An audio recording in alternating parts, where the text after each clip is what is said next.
Well, we're about to join in to the largest movement of livestock in Australia. Almond pollination is here again. I can't believe it. Oh my God. The sun's shining, the bees are buzzing, and my arse is running. Wow, crap. Sorry, girls. Everybody stay calm in there.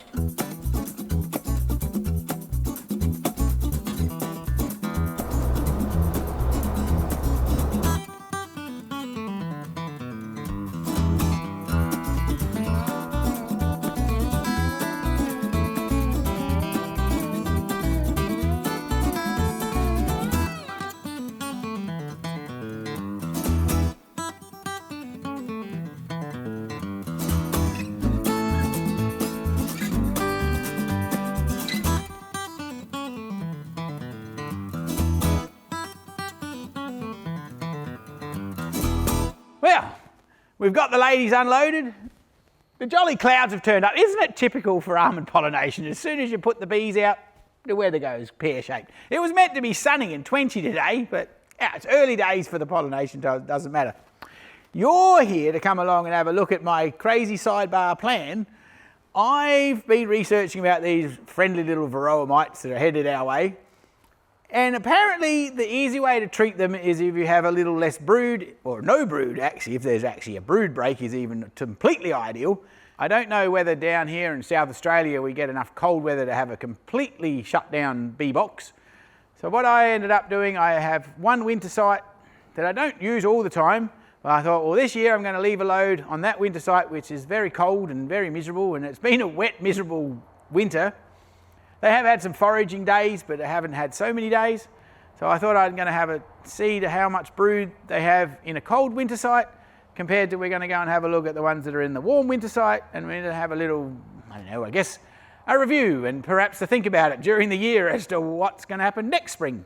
So if I can figure out where my lighter is for my smoker, we're going to have a start here at this where the bees have come from a cool site, see how much brood they have got on board, and then we'll go for a bit of a drive down to where the other ones are. Oh, that's a noisy tractor, or whatever it is.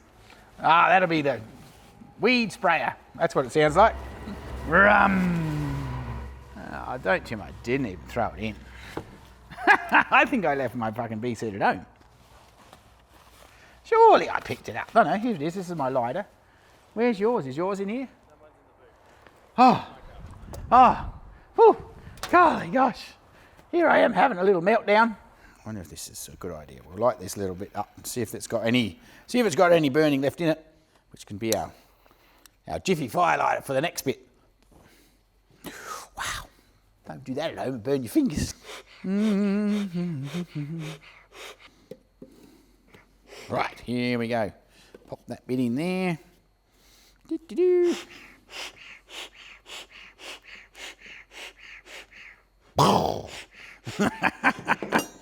Probably not completely ideal, putting propane on top of a fire. It wasn't actually burning at that point. Talking about that, I was reading this once upon a time, this article about a bloke that was around a campfire with one of these cigarette lighters in his pocket, and a coal went on the outside of his pocket and burnt through the pocket, and of course melted the cigarette lighter and blew his friggin' leg off. I think things to avoid. I don't know, I reckon. They actually technically is a little bomb actually, isn't it, in your pocket? So perhaps if you value your crown jewels, don't leave it in there.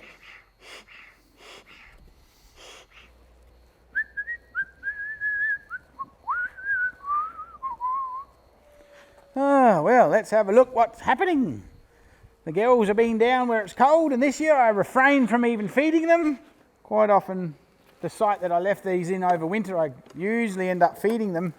And I thought, well, this year I'm not going to feed them because I'm going to see if that'll slow them down some multiplying. I don't know. Anyway, it seemed like a good idea.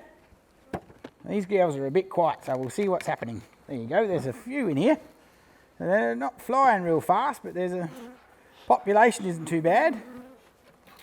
Let's have a look what we've got going on, John. So what do we got here? We got 1, 2, 3, 4, maybe 5 frames. If you were doing an almond inspection, the inspector would go, that's about 5 frames. So you wouldn't get full price for this hive because you only got 5 frames. In the grand scheme of things, the girls have started to find a bit of nectar before I move them. They've stored up a nice lot of pollen, so they didn't starve anyway. That's something. Try not to be too intrusive because it isn't really warm in the end. Oh, the girls are built into the bottom of the box, and they've got a little false queen cell, and she's laid up a nice little pattern here, getting ready for spring. So we're after the equinox. Obviously they haven't had a brood break because there's still brood there that's capped. So that's what's that one. This does not look like it's actually going to achieve what I was thinking. I was hoping that I'd end up with a bit of a brood break and I would have less brood to deal with, but I'd also have a nice big bunch of wintered bees.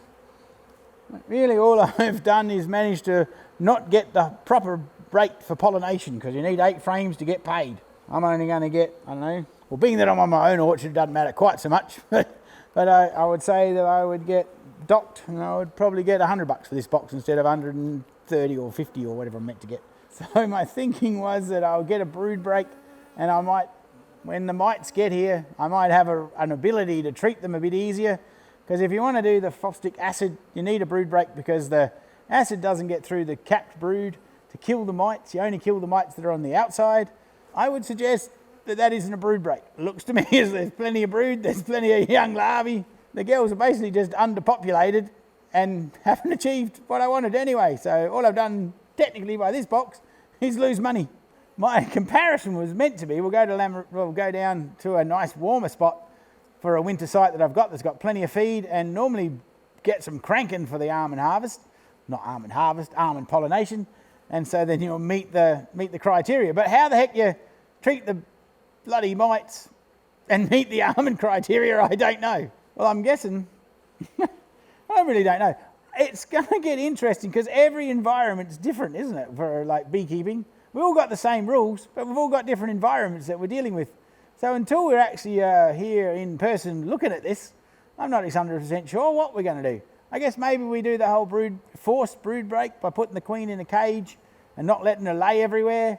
I don't really like that idea of putting a queen in a actually secluded area because I've done that before when I was using a different mating idea. You put the queen in a little box and get her to lay in a certain lot of eggs and then you take her back out. And yeah, it didn't do her a lot of good. She didn't really like it and it didn't do her any good. She made some nice queens, but it didn't do her longevity any positive outputs. Of course, one of the other options that's been floated is that you actually, you go in here, find the queen, kill her, let them raise a new queen. By the time they raise the new queen, then she goes out and has a flight to get mated, and then she comes back and has a few, I'm going to say she chills out a little bit and licks her wounds after the mating flight. And then you're roughly somewhere between 35 and 40 days before she starts laying again, which should mean all your brood's hatched. But heck, that's a pretty tight window. If you've got a few hives to go through, that's a tight window. What's that going to give you? 1 week when they're brood free. So you'd want a few men to treat 1,000 hives in a week, I reckon.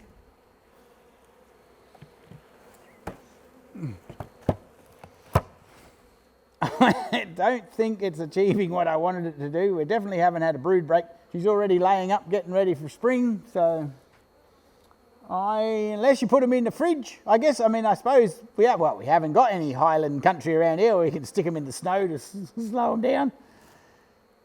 I would suggest we have to come up with a method that we either create the brood break or we have to have a treatment that does when you don't need a brood break, which there is a couple of them, but you've got to get them registered. So, help! Now we're just going to go for a bit of a drive and see some girls from some warm country and see how many frames they've got going on. And hopefully, usually they'll meet the specs that the almond boys want. And at least I'll get paid for at least this year anyway.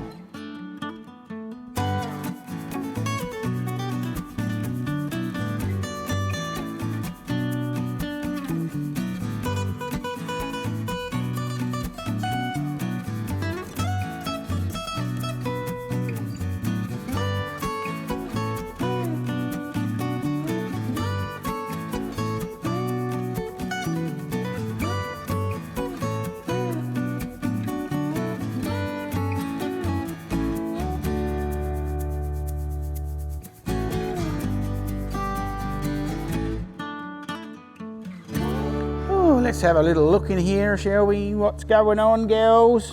It's still pretty cold down here, even though it's meant to be, this is meant to be the warm site. The ladies are in the top box, so that's a good start. Oh, too terrible. They're not happy to see us though. Okay. I don't know. It's debatable whether they've actually done that much better when they're supposed to be warm. I guess they are a European creature anyway, aren't they? They've actually been using more stores than the ones where they were cold. So how crazy is that? Well, there you go. So they're actually got, oh man. Well, isn't that just like beekeeping? Whatever you think you were going to sort out, it's kind of been the opposite anyway. I thought these girls are probably, technically is a warmer spot, but it has been awful wet and cold down here. So I don't know that they've actually only got 2 frames of brood, whereas the ones that have come from the cold country have got 4 frames of brood. So I have no idea. It's going to get interesting, that's what I think. But anyway, what do I say? Might be good, might be shit. And I think I'm indifferent. Oh, that means I'm going to have to go through them and pick out the good ones. Motherfucker.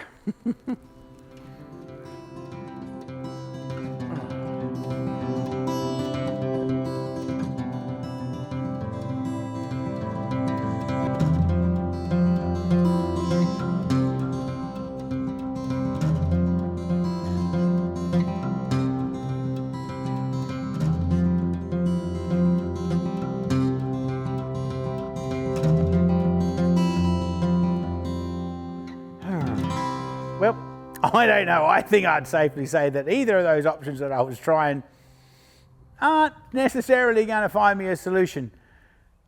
The real problem we've got in this season is that last season, when the Varroa started, they shut everybody down and got everybody organised, and they wouldn't let anybody from New South Wales go anywhere. And so the almond crop was down by 40%, that's a lot of money if you're in a corporation, and not like my little funny little property of 50 acres that don't mean nothing to nobody except myself. This really isn't just like small-time agriculture. This is corporations and serious, I don't know, what are they called? Investment funds and pension funds and, anyway.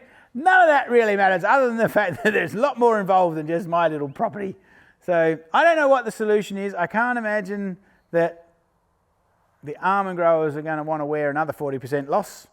I don't know where we go forward as far as beekeepers go, because management of this thing is going to depend on where you are in your environment, what the government decides to allow us chemical-wise to use, and whether or not pollination pays for the expense of continuing on for it all. If my research is anything to go by and the conversations, and anyway, this is the beekeeping world, so you ask one beekeeper, get 500 opinions, so take this for what it's worth.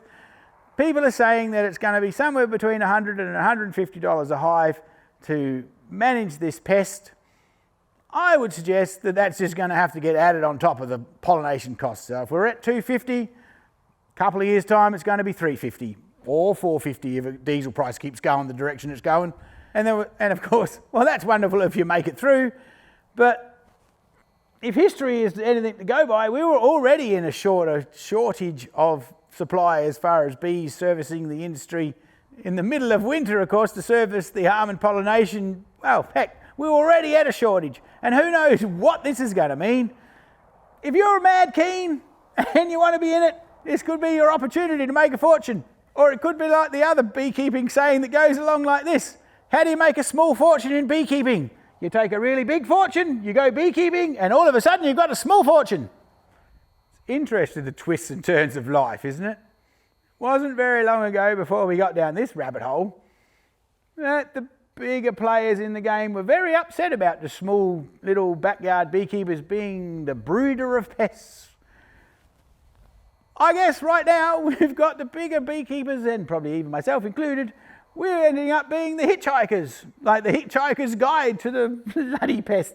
I don't really know. I think, honestly, we're all going to just have to pull together, whether you got 10,000 hives or 2 hives in your backyard. We're all just going to have to work together in some respect and give each other some leeway. Realise that The commercial boys have to stay alive and make a living and pay back the bank. You guys that have got 2 hives in your backyard, you know, you love your bees and you've got other income going on. Let's all just try to chill the hell out and get on together and get on this, sort this mess out so we can all go forward. Because in the end, absolutely in the end of all of this, regardless of who did what and where went who, we all love beekeeping. That's all there is, bottom line. Now, if you love beekeeping, why don't you get in the brood box with me and let's have a discussion about what it is to be a beekeeper. A part of me is interested and rather excited about the future because, heck, I've never been through decimation before.